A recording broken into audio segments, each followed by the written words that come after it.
Hello viewers, I am Nisha Sharma. मैं आज की वीडियो में आपको क्लास 10 का चैप्टर नंबर 1 जिसका नाम है रियल नंबर्स वो करवाऊंगी। तो स्टार्ट करने से पहले चैप्टर हम इसका इंट्रोडक्शन ले लेते हैं थोड़ा बहुत, जैसे कि रियल नंबर्स होते क्या हैं। सबसे पहले टॉपिक जानेंगे हम कि रियल नंबर्स होते क्या हैं। तो रियल नंबर्स वो होते हैं जिनको हम एक नंबर लाइन पर डिनोट कर सकते हैं। जैसे कि अगर मैं एक लाइन ड्रॉ कर लूँ, सेंटर पॉइंट 0, ये 1 2 3 4 अप टू सो ऑन, कितने नंबर भी आप ड्रॉ कर सकते हो। तो जो जीरो के राइट साइड में है ये पॉजिटिव नंबर होते हैं हमारे सारे, और ये जो लेफ़्ट साइड है इस यहाँ पर होते हैं हमारे नेगेटिव नंबर्स। ठीक है, तो रियल नंबर्स में काफ़ी सारे टाइप के नंबर आते हैं, तो वो जान लेते हैं हम कितने टाइप्स के नंबर्स होते हैं। सबसे पहले जो ये ज़ीरो के साइड में जो ये नंबर्स आ रहे हैं, ये कौन से नंबर्स होते हैं? ये होते हैं हमारे एक नेचुरल नंबर्स। ठीक है, नेचुरल नंबर्स होते हैं तो जिसको हम एन से डिनोट करते हैं, जैसे कि 1 2 3 4 अप टू सो ऑन। ठीक है, ये सारे पॉजिटिव नंबर्स क्या होते हैं? हमारे नेचुरल नंबर्स होते हैं। अब अगर इन सभी नंबर्स को हटा दूँ तो हमारे पास रह जाएगा ज़ीरो। तो ये जो ज़ीरो है ये कौन सा नंबर है? ये हमारा है होल नंबर, जिसको हम डब्ल्यू से डिनोट करते हैं। और ये 1 2 3 4 5 ये हमारे भी होल नंबर भी हैं। तो कहने का मतलब है जितने भी नेचुरल नंबर्स होते हैं वो हमारे होल नंबर्स होते हैं, लेकिन सारे होल नंबर्स हमारे नेचुरल नंबर नहीं होते। ठीक है, नेक्स्ट, अब अगर मैं इनमें नेगेटिव नंबर्स को भी ऐड कर दूं, जैसे कि -4 -3 -2 -1 0 1 2 3 4 अप टू सो ऑन। कहने का मतलब है अगर नेगेटिव नंबर्स भी हो, ज़ीरो भी हो, पॉजिटिव नंबर भी हो, तो ये किस टाइप के नंबर्स हो गए? ये हो गए हमारे इंटीजर्स, जिसको हम आई से डिनोट करते हैं। तो हमारा यहाँ से क्वेश्चंस पुटअप होता है एक, क्या सारे इंटीजर्स जो होते हैं वो हमारे नेचुरल नंबर्स होते हैं? जी नहीं, क्योंकि नेचुरल नंबर में तो केवल पॉजिटिव नंबर आते हैं, लेकिन इंटीजर्स में तो हमारे नेगेटिव भी आते हैं, ज़ीरो भी आ रहा है। तो क्या कहेंगे हम कि जो हमारे इंटीजर्स होते हैं वो नेचुरल नंबर्स तो होते ही हैं, साथ में क्या होते हैं? होल नंबर्स भी होते हैं। लेकिन सारे इंटीजर्स हमारे नेचुरल नंबर्स और होल नंबर्स नहीं होते। ठीक है, ये हो गए। अब बारी आती है कि रैशनल नंबर्स क्या होते हैं हमारे? रैशनल नंबर्स होते हैं हमारे जिनको हम p/q की फॉर्म में लिख सकते हैं, और एक कंडीशन यहाँ से पुटअप होती है कि q जो होगा, डिनोमिनेटर जो होगा, वो नॉट इक्वल टू ज़ीरो होना चाहिए। ठीक है, अगर वो ज़ीरो हो गया तो वो रैशनल नंबर नहीं होगा। ठीक है, इसके बाद हमारे आते हैं कि इरेशनल नंबर्स क्या होते हैं? इरेशनल नंबर्स होते हैं हमारे जिनको हम रूट की फॉर्म में लिखते हैं, जैसे कि √2 √3 √5 एंड पाई। ये सारे नंबर्स हमारे कैसे होते हैं? इरेशनल नंबर्स होते हैं। ठीक है, तो ये सारे नंबर्स मिलकर natural numbers, whole number, integers, rational, irrational, ये सारे नंबर्स मिलकर क्या बनाते हैं? रियल नंबर्स कहलाते हैं। ठीक है, अब हमारा जो टॉपिक है वो जो एक्सरसाइज 1.1 है उसमें हमारा टॉपिक है Euclid division algorithm. Euclid division algorithm. देखिए स्टूडेंट्स, और एक लेमा भी होता है। देखो स्टूडेंट्स, मैं आपको बता दूं कि एल्गोरिदम और लेमा होता क्या है। ठीक है, एल्गोरिदम हमारा होता है, अगर आप जानोगे कि एल्गोरिदम में होता है कि स्टेप बाय स्टेप हम चीज़ों को सॉल्व करते हैं। ठीक है, क्या करते हैं? स्टेप बाय स्टेप हम चीज़ों को सॉल्व करते हैं एल्गोरिदम में। और लेमा एक प्रूवन स्टेटमेंट होती है जो पहले ही प्रूव हो चुकी है, और उसका यूज़ हम दूसरी स्टेटमेंट को प्रूव करने के लिए करते हैं, वो होता है हमारा लेमा। तो एल्गोरिदम और लेमा में डिफरेंस पता चल गया होगा। जनरली हम यहाँ पर एल्गोरिदम और लेमा एक ही बोल देते हैं इसको।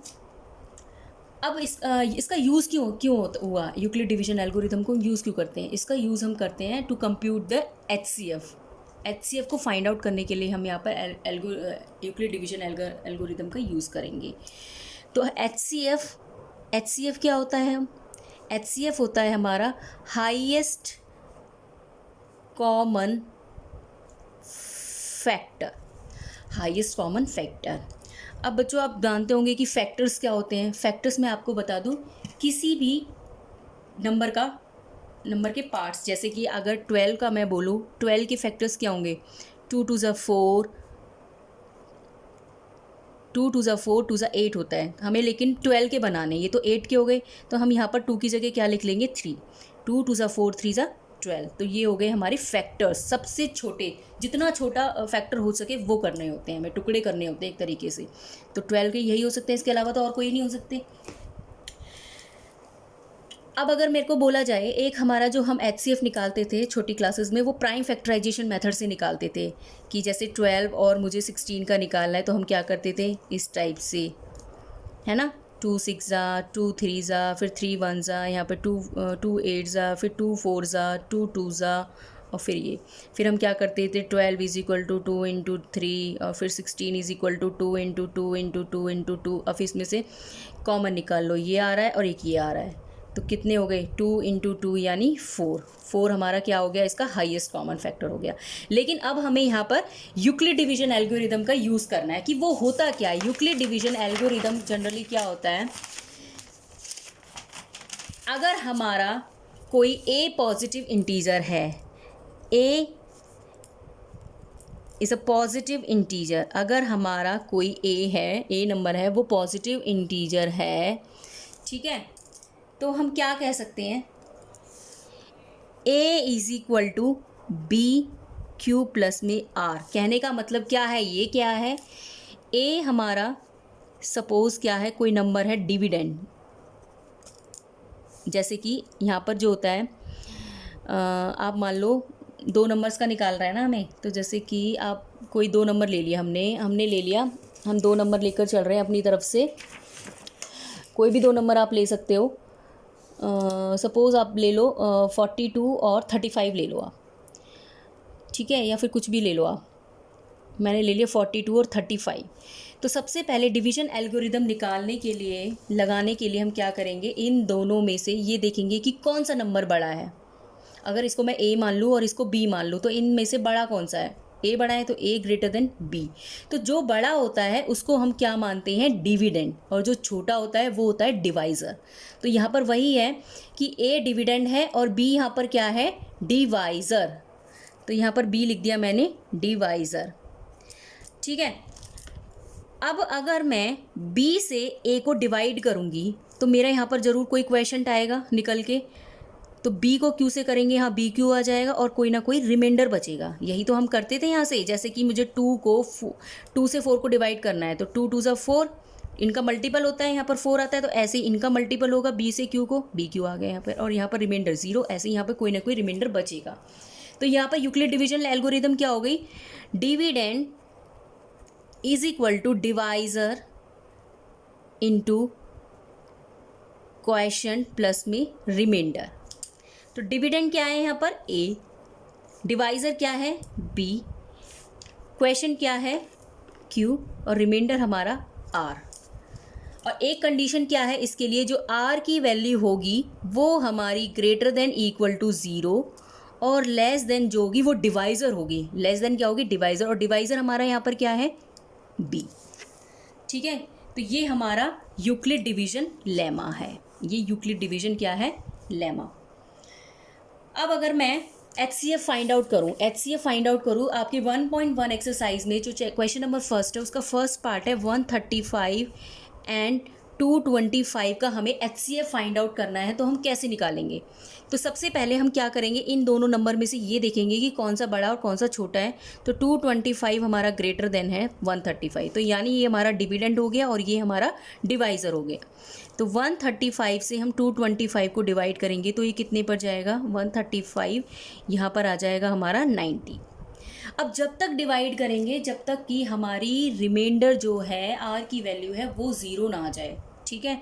तो यहाँ पर अभी हमारा आर क्या है, वो नॉट इक्वल टू 0 है। तो अब हम दोबारा डिवाइड करेंगे, अब जो हमारा रिमाइंडर है वो हमारा डिवाइज़र बन जाएगा और जो डिवाइज़र था वो क्या बन जाएगा, हमारा डिविडेंड। तो 90 1 ज़ा 90 पे ही जाएगा ये, तो कितना आ गया यहाँ से 45। अभी भी हमारा यहाँ पे आर की वैल्यू 0 नहीं है, फिर दोबारा से करेंगे तो 45 जो रिमाइंडर था वो डिवाइज़र बन गया और जो डिवाइज़र था वो हमारा डिविडेंड बन गया। अब 2 पे चला गया और यहाँ पर रिमाइंडर हमारा क्या आ गया, 0, आर की वैल्यू क्या आ गई, ज़ीरो। अब हम यूक्लिड डिवीजन एल्गोरिदम लगाएंगे। By Euclid lemma we know that क्या होता है, dividend 225 is equal to 135 multiply में क्वेश्चंट और प्लस में रिमाइंडर। ठीक है, अब हमारा यहाँ पर क्या था, dividend 135 is equal to 90 multiply में 1 प्लस में 45। अब हमारा यहाँ पर डिविडेंड क्या है, 90, 45 मल्टीप्लाई में 2 प्लस में 0। अब हमारा यहाँ पर जो रिमाइंडर है वो 0 बन चुका है। तो जो ये डिवाइज़र होगा, जो ये b की वैल्यू होगी, वही हमारा फाइनल में HCF होगा। ठीक है, तो हम क्या कह सकते हैं कि HCF ऑफ 135 एंड 225 इज़ 45। ठीक है, ये था आपका क्वेश्चन नंबर फर्स्ट का फर्स्ट पार्ट। ऐसे ही सेम क्वेश्चन नंबर फर्स्ट का सेकंड पार्ट है और ऐसे ही सेम थर्ड पार्ट है। हम एक बार और कर लेते हैं, एक पार्ट और। फर्स्ट का सेकंड पार्ट क्या कहता है कि फाइंड आउट करना है हमें HCF 196 एंड 38220 का हमें क्या करना है, HCF फाइंड आउट करना है। तो वही हम लास्ट प्रोसीजर यूज़ करेंगे। इसमें से बड़ा कौन सा है, 38220 ग्रेटर देन 196। तो हम 196 को हम क्या लेंगे यहाँ से, डिवाइज़र, और 38220। अब हम इसको डिवाइड करेंगे। तो हम डिवाइड करने के लिए क्या करेंगे, देखेंगे कि इसमें कितने पर जाता है, ये कितने पर जाएगा, 1। ट्राई करो इसको, 196 टूज़ा, इसको यहाँ पे एक थोड़ा रफ में देख लेते हैं, 3 लेंगे। 196 टूज़ा कितना होता है, 2 6 12, 19, 392। ये ज़्यादा आ रहा है तो ये 1 पे ही जाएगा। तो 196 कितना आ गया यहाँ से, 6। अब यहाँ पर 17 में से 9 गया, 17 में से 9 गया 8, और यहाँ पर फिर 1, 2 में से 1 गया। ठीक है, अब 196 में 186 तो नहीं जा सकता, तो ऊपर से हमने उतारा 2, कैरी कर लिया। अब 196 जो है ये कितने पर जाएगा, एक बार हम देख लेते हैं, लास्ट वाली डिजिट देख लेते हैं, 9 पर कितना आता है। 9 9 से 81, 81 और 5 कितना होता है, 6, 86, 17 64। तो 9 पर ये चला गया, 17 64। अब कितना आ गया, यहाँ पर 8, यहाँ से आ गया 9। ठीक है, अब तो नहीं जाएगा, ये 0 हो गया। अब ऊपर से हमने 0 उतार ली, ये कैरी ले लिया हमने।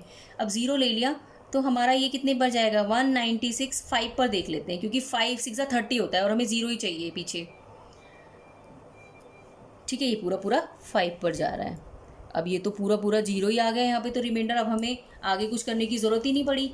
तो हम क्या करेंगे, वही यूक्लिड डिवीजन लेमा लगाएंगे। By Euclid division algorithm, by Euclid division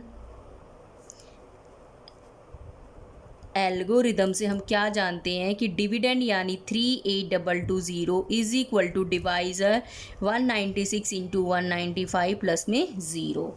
तो क्या है, 196 हमारा क्या है, डिवाइज़र। तो हम क्या कहेंगे, HCF ऑफ 196 एंड 38220 इज़ 196। अब ये मत कर देना यहाँ पर 195 पहले लिख दो, 196 बाद में लिख दो, नहीं, जो डिवाइज़र होता है उसको ही लेना है यहाँ पर, कभी क्वेश्चन को लिख दो, तो ऐसे नहीं करना है। तो हमारा ये क्या है, HCF है। सेम इसका क्वेश्चन नंबर फर्स्ट का थर्ड पार्ट है, उसको आप खुद ट्राई करो। ठीक है, और नहीं होता तो आप मुझे कमेंट बॉक्स में बता सकते हैं, और मेरे चैनल को लाइक एंड सब्सक्राइब करना मत भूलना। ठीक है, ओके, टेक केयर।